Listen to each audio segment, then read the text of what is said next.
90% students in formulas को भूल जाते हैं और आपको उन 90 स्टूडेंट्स में नहीं आना है।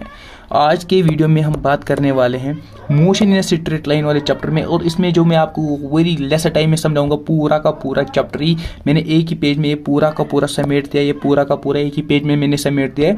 और आपको मेरे साथ इन 5-6 मिनट रहना है और मैं आपको पूरा का पूरा एक चैप्टर रिवाइज करा दूंगा पूरा फार्मूलाज के साथ, और आप कहीं पे भी इन फार्मूलाज को यूज़ कर सकते हो। नीट हो, कोई भी बोर्ड हो, जहाँ पे भी ये फार्मूलाज आएंगे, इन पे क्वेश्चंस आएंगे, आपको समझ आ जाएगा इस फार्मूला पे क्वेश्चन आए। ये याद रखना, डिस्टेंस हमेशा डिस्प्लेसमेंट से बड़ी होती है, कभी बराबर भी हो सकती है, क्योंकि डिस्टेंस ये होती है और डिस्प्लेसमेंट इसकी जीरो होगी, क्योंकि यहाँ से स्टार्ट किया और अगर ये वापस इसी पोजीशन पे आया। फॉर एग्जांपल मैं आपको इस तरीके से समझाता हूँ, यहाँ से किसी ऑब्जेक्ट ने स्टार्ट करा और ये यहाँ से घूम के वापस इसी ऑब्जेक्ट पे आया, तो इसकी डिस्प्लेसमेंट जीरो होगी।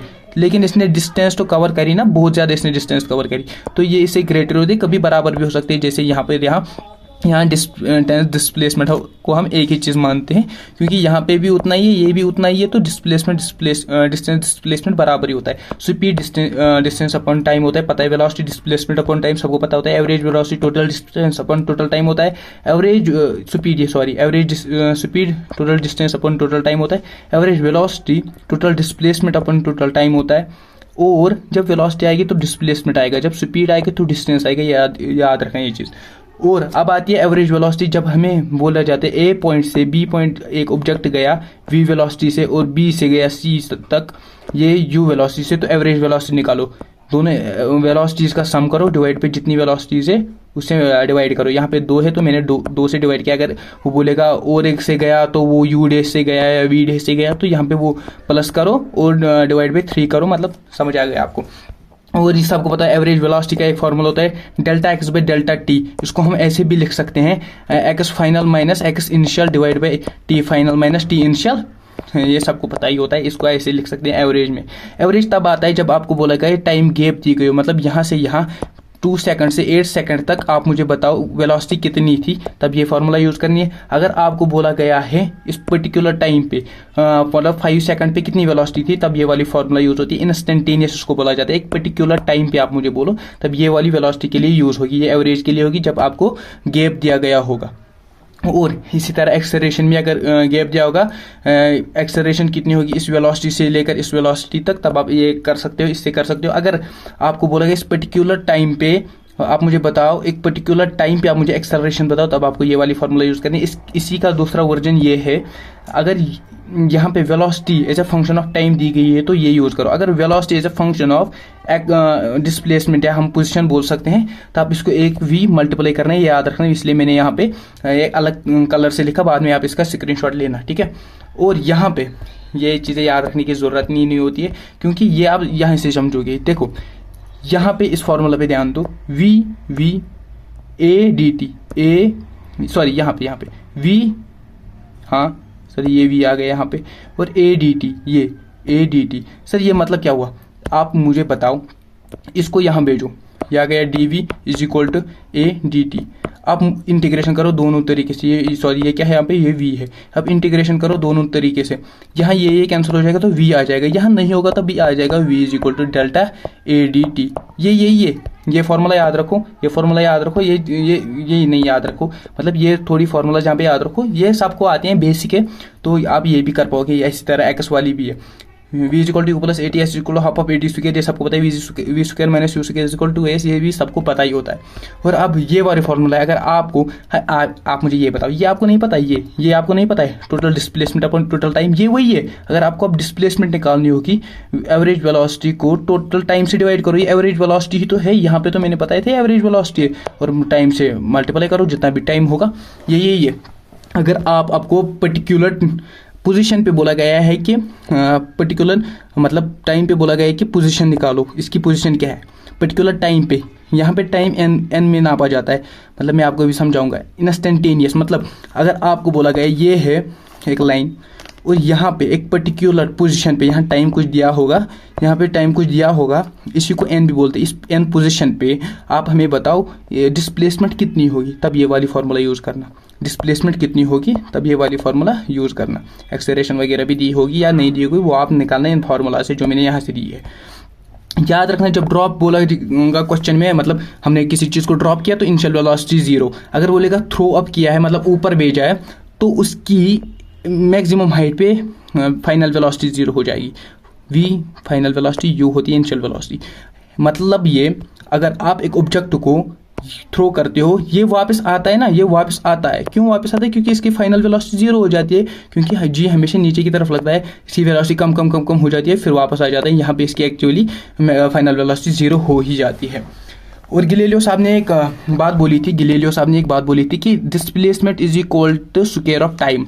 ये तभी वैलिड होती है, ये याद रखनी पड़ती है, ये याद रखो आप भी, कि जब इनिशियल वेलोसिटी 0 होगी। जब इनिशियल वेलोसिटी 0 होगी, याद रखना, मतलब ड्रॉप की केस में ये वैलिड है। इनिशियल वेलोसिटी 0 है तो डिस्प्लेसमेंट टाइम के स्क्वायर के बराबर होगा, ये याद रखो। ये कभी स्टेटमेंट वाइज क्वेश्चन बोल सकता है ये, ठीक है। एक्स टी ग्राफ क्या देता है? वेलोसिटी। इसका स्लोप वेलोसिटी देता है।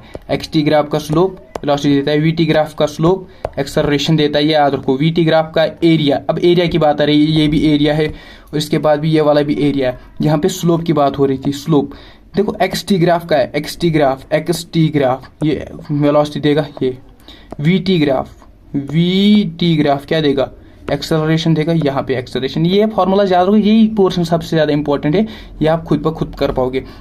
वी टी का एरिया क्या देगा? वी टी का ये, इसका एरिया क्या देगा? एक्सेलरेशन देगा। सॉरी, वी टी का एरिया, वी टी का है डिस्प्लेसमेंट देगा, वी टी। ये सॉरी, ये फॉर्मूला गायब हो गई शायद। वीटी याद रखो, वीटी का एरिया देता है डिस्प्लेसमेंट, वीटी का एरिया देता है। वेलोसिटी टाइम का एरिया क्या देगा? वेलोसिटी टाइम अगर बोला आपको, वो वही से आपको बोलेगा स्लोप है कि एरिया है। अगर एरिया है तो वो डिस्प्लेसमेंट देगा, अगर स्लोप दिया है तो एक्सेलरेशन देगा। हाँ, मैं इस वाली की सोच रहा था, मैं इस वाले पे गया। ये इसको याद रखना पड़ता है। अगर मतलब टाइम ज़्यादा होगा ना, अभी नीट का एग्जाम बहुत करीब आ रहा है, तो मैं इसको इलॉबरेट कर सकता हूँ, लेकिन इस पॉइंट पे नहीं करना है। और यूटी का एरिया आपको डिस्प्लेसमेंट देता है। स्पीड और टाइम, अच्छा इसको मैं समझाता हूँ। स्पीड और टाइम का एरिया हमें डिस्टेंस देता है। स्पीड का है, स्पीड और टाइम क्या देता है? डिस्टेंस ही तो देता है। और एटी, ये अरे यार, स्पीड और टाइम डिस्प्लेसमेंट देता है, ये एरिया ऐसे ही होता है। ऐसे ही इस वाली फॉर्मूला भी देख लेना। ए और टी, एक्सेलरेशन और टाइम का ग्राफ क्या देता है? एरिया क्या देता है? एक्सेलरेशन और टाइम का एरिया क्या देता है? Change in velocity. एक्सेलरेशन और टाइम कहाँ है? एक्सेलरेशन और टाइम क्या देती है? Change in velocity. एक्सेलरेशन और टाइम, ये हाँ, ये यहाँ पे एक्सेलरेशन और टाइम, ये देखो ना भाई, एक्सेलरेशन और टाइम चेंज इन वेलोसिटी देती है, कोई परेशानी नहीं है। अब ओ भाई, अब यहाँ पे आ जाओ। अब रिलेटिव वेलोसिटी की हम बात करेंगे। रिलेटिव वेलोसिटी होती है जब कोई बॉडी मोशन में होगी, ये तो मतलब जो बंदा रेस्ट में होगा वो उसको कैसे देख रहा होगा, या कोई बंदा रेस्ट में होगा, कोई बंदा मतलब मोशन में होगा, वो रेस्ट वाले बंदे को कैसे देख रहा है, मतलब ऐसा सीन चलता है इसमें। इसकी वेलोसिटी होगी ए वी ए बी, मतलब ए के रेस्पेक्ट में और बी के रेस्पेक्ट में। हम इसको लिखते हैं वी ए बी। अब ये वी ए बी हम इसको तब लिखते हैं जब डायरेक्शन सेम होगी। V a minus v b हम तब लिखते हैं जब डायरेक्शन सेम होगी। जब डायरेक्शन सेम मतलब होगी, आप यहाँ से आ रहे हो, ए यहाँ से आ रहा है और बी यही जा रहा है, तो इनको माइनस करना पड़ता है। क्योंकि अगर ये 5 की स्पीड से जा रहा होगा और ये फॉर एग्जांपल 15 की स्पीड से जा रहा होगा, ये बहुत तेज जाएगा, किसी टाइम के बाद ये यहाँ पे होगा और ये यहाँ पे होगा, तो मतलब इनकी डिफरेंस बढ़ती है, इसलिए माइनस आता है। अब आप इसको अगर अपोजिट डायरेक्शन में होगा, मतलब ये यहाँ आ रहा है और ये भी यही आ रहा है, तो ये जल्दी से, मतलब अगर ये 5 की स्पीड से जा रहा है, ये 15 की स्पीड से जा रहा है, तो ये जल्दी आपस नज़दीक आ जाएंगे, तब ये ऐड हो जाते हैं, ठीक है। अब है लास्ट वाला केस, जिसको आपको समझने की बहुत ही ज़्यादा ज़रूरत है, मतलब ये बच्चों को समझ नहीं आता है। आप मुझे बताओ, लिफ्ट है एक है, इसमें बंदा बैठा हुआ है, ये कॉइन को उछालता है, ऊपर फेंकता है, और लेकिन लिफ्ट भी ऊपर ही जा रहा है। हमें पता है जी नीचे की तरफ लगता है। अगर जी नीचे की तरफ लगता है, याद रखो, इस पॉइंट को याद रखो। जब भी कभी हमेशा जी नीचे की तरफ लगता है, और जब लिफ्ट ऊपर जा रहा होगा, आप कॉइन को ऊपर उछालोगे ना, तो ये जल्दी नीचे गिरेगी। कम फास्टर टू द ग्राउंड, ये याद रखो। क्यों? देखो मैं इसका आपको थोड़ा सा, अब बस लास्ट वाले पॉइंट्स बचे, तो मैं आपको इसको समझाता हूँ। देखो, आप मुझे बताओ, When A is upwards, जब A upwards होगा तब G प्लस A होगा। आप मुझे मैं आपको इस तरीके से समझाता हूँ। क्या मैं इस A को इस तरीके से बना सकता हूँ? हाँ भाई, बिल्कुल बना सकते हो, इसमें हर्ज ही क्या है। जी को मैं क्या इस तरीके से बना सकता हूँ, वेक्टर्स में हम तो बना सकते हैं ना जी। क्या ये एक दूसरे के नज़दीक आ रहे हैं जल्दी जल्दी से? हाँ, तो ऐड होगा, सिंपल एज दैट। अगर अब g माइनस ए तब आएगा व्हेन a इज डाउनवर्ड्स, अगर यही a अब डाउनवर्ड्स होगा, यही a अब डाउनवर्ड्स और g भी डाउनवर्ड्स है तो माइनस आएगा, जैसे मैंने आपको इससे पहले समझाया।